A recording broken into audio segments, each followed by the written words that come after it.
Hi, I'm Ethan from Canada. Please, like and subscribe. Ever since I could remember, I'd lived with my uncle, who loved me like I was his own son, and I adored him too. He owned an auto company, and when I was 5, he took me to a showroom one day and showed me all the beautiful cars he owned. Can I drive this one, Uncle? One day you will, son, as soon as you're tall enough. I wanted to make my uncle proud of me, so I studied hard and always got straight A's. Uncle would be over the moon seeing my results, and he'd tell me that I'd take over his business one day. I was thrilled to hear that, because I loved cars. But suddenly, everything changed in the 5th grade. My uncle introduced me to Giselle, a tall woman with a really long nose. Aw, you must be the nephew. So cute. She pinched my cheeks, and when my uncle wasn't looking, she smirked at me. I didn't like her at all, but my uncle seemed to love her, because 2 months later, he married her. Giselle had a son my age, Jeremy, and he was the slowest boy I'd ever met. On his first day of school, Uncle and I were waiting for him to finish eating his cereal, and he took a minute to chew each Fruit Loop. We're gonna be late, can't you chew any faster? He then took the bowl and tried to drink down his cereal, but ended up messing his clothes. Ethan, look what you made Jeremy do. Now you'll both be so late for school. How is it my fault? Well, I can't wait any longer, so you take them to school, Giselle. I got to school 2 hours late that day. To make things worse, Jeremy was a real embarrassment. He sat in class with snot running down his nose and didn't even realize it till one of the mean boys in class saw him. Look, everyone, the new guy has some disgusting goo on his face. The entire class burst out laughing. And then Jessica, one of the prettiest and richest girls in the school, handed Jeremy a tissue and frowned at the mean boy.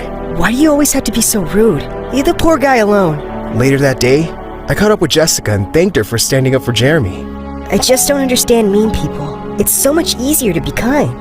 Well, it's not easy for everyone. You're just one of the kindest people around.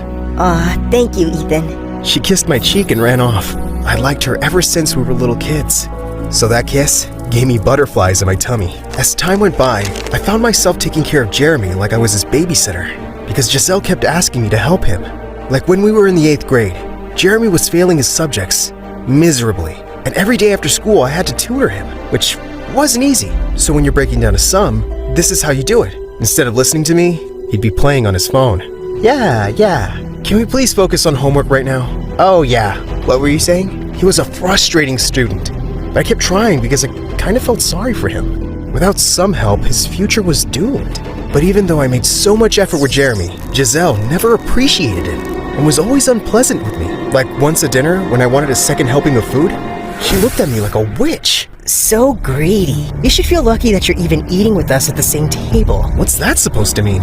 You'll see one day. She would speak in such riddles often, but always when Uncle wasn't around. And then one day in the 10th grade, I came home to the worst news ever. Giselle told me that Uncle had been arrested for fraud. I just didn't believe it. My uncle was no criminal. But apparently he'd been stealing money from its biggest investor, and he was sentenced to jail for 10 years. I wanted to see him, but Giselle said only she had visiting rights as his wife. I was devastated, but Giselle seemed over the moon. Just one day after Uncle's sentence, she invited her friends over and stayed up all night, laughing and dancing to loud music. And just 2 days later, I got back from school to find out she had moved all my stuff to the attic. Why did you do this? That room was just too big for a boy like you, so Jeremy will be moving in there now. I'm moving my stuff back. Listen here, you poor rat. I'm in charge now, and what I say goes. You're gonna pay for this. She laughed out like a witch, and then suddenly slipped and fell down a couple of stairs on her butt.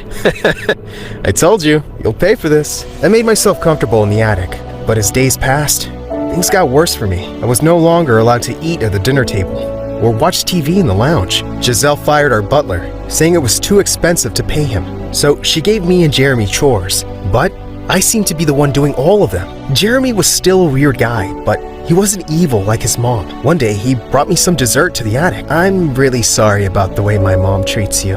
It's okay, bro. I won't live here forever. When I'm done with school, I'll leave and live my life. Giselle even stopped driving me to school, and Jeremy would roll down his car window and watch me walk till I was left far behind. I knew he felt bad, but I understood he wasn't strong enough to stand up for me. One day in 11th grade, I was walking to school when I noticed an old man fixing some broken down cars, and a sign next to him said that he was looking for a part-time assistant. Can I apply for this job? Oh, and what do you know about cars? Quite a lot. My uncle taught me everything. The old man tested me and was quite impressed by my knowledge. He hired me, and I was so happy because, of course, Giselle had stopped my allowance. One afternoon, he sent me to a rich man's house to fix his Ferrari. It was more like a palace. While I was fixing the car, I started getting hot, so I took off my shirt. Moments later, I heard giggling from behind a wall, and I peeked around and found Jessica there. Jessica, you live here? Yes, this is my house. You fix cars? She kept looking at my abs, and I could swear she was blushing slightly. Yeah, this is my part-time job. Cool. You want to take a break and have a soda with me? Yeah, that would be cool. I couldn't believe that I was at Jessica's house, hanging out with her. I had given up trying to speak with her ages ago because she was always surrounded by the most popular guys in school. I don't see you much in school these days. I'm usually at the library studying hard so that I can get a scholarship. You haven't changed a bit. You're still the same sweet nerd boy. Nerd boy? I did say sweet too. Come on, I want to show you something. She took me to a cottage at the back, which was a nursery for the plants and flowers. This is what I love doing, being around nature. Wow, this is amazing. But then suddenly, she screamed and practically jumped into my arms. What is it? A lizard! But that's part of nature, isn't it? I only love plants, not creepy crawlies. I laughed, picked up the lizard, and made it crawl away in a different direction. When I turned around, she was standing right behind me, and her face was so close to mine. My heart raced as I looked at her lips. But suddenly her dad called for her. As he saw us coming out of the cottage, he looked at me, sternly. I just couldn't stop thinking about Jessica. The next day when I saw her in school, my heart skipped a beat when she smiled at me. But then all of a sudden, Jeremy came up behind me. Hey, why is Jessica looking at you that way? I don't know, maybe she likes me. When I said that, Jeremy's expression changed. Well, that can't be, because I loved her since the day I joined this school. While Jeremy was talking about his feelings, Jessica suddenly approached me and asked if I'd help her with math during recess. I gladly said yes, but Jeremy glared at me like his mother. When I got home that day, Giselle called me to the living room. Her eyes were blazing. Jeremy tells me you stole his girlfriend. Who? Jessica? She's never been his girlfriend. I hear that your father's very rich. You're thinking of getting your hands on that pot of gold, aren't you? No, Giselle. Not everyone's a gold digger like you. How dare you talk to me like that? You're grounded, and I forbid you to see this girl. As long as you live under my roof, you'll live by my rules. This is not your roof. It's my uncle's. The next day, while I was with Jessica at recess, Jeremy came and told me to take off the shirt I was wearing because he'd given it to me and wanted it back now. I told him to buzz off, and then he pounced on me. But I was way stronger than him and pinned him down. Calm down, dude. This is not who you are. You are not a monster like your mother. Maybe I am. And don't talk about my mother that way. I let him go, and he stormed off furiously. Hey, are you okay? I leaned forward and kissed her. Now I think I'll be okay. Jessica and I started seeing each other more often, and I didn't care about how Jeremy and his mother treated me. Soon it was the end of 12th grade, and prom was around the corner. I decided to surprise Jessica by turning up at her place with some flowers and asking her out to prom. But when I got there, I was shocked to find her in the living room with her dad, along with Jeremy and Giselle. What are you guys doing here? The question is, boy, what are you doing here? I'm here to ask my girlfriend to prom, sir. Are you sure you're at the right house? Because my daughter just said yes to being Jeremy's fiancé. I couldn't believe my ears. I looked at Jessica, but she just looked back at me with a frozen face. I need to speak to you alone, Jessica. There's no need, Ethan. You heard what my father said, and I agree. It's a good match. I think you should go now and leave me alone. And then her dad had guards throw me out of their house. I was utterly heartbroken. She changed her mind about me because I was poor. As I laid awake that night, the attic door creaked open. It was Jeremy. So, how does it feel, Ethan? You always thought you were better than me, right?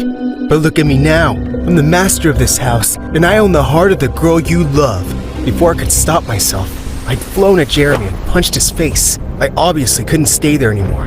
So I took my savings and my things and left that very night. The old man I worked for let me stay at his garage for a few months, till I got into university on scholarship and left. A year later, as I was walking out of college campus, I was completely shocked to see Uncle standing outside. Oh my God, you're free! I missed you so much, Uncle. How come you never came to visit me, son? Giselle told me that I wasn't allowed. She was lying. I was in jail because of her. She framed me for fraud and had me thrown in jail.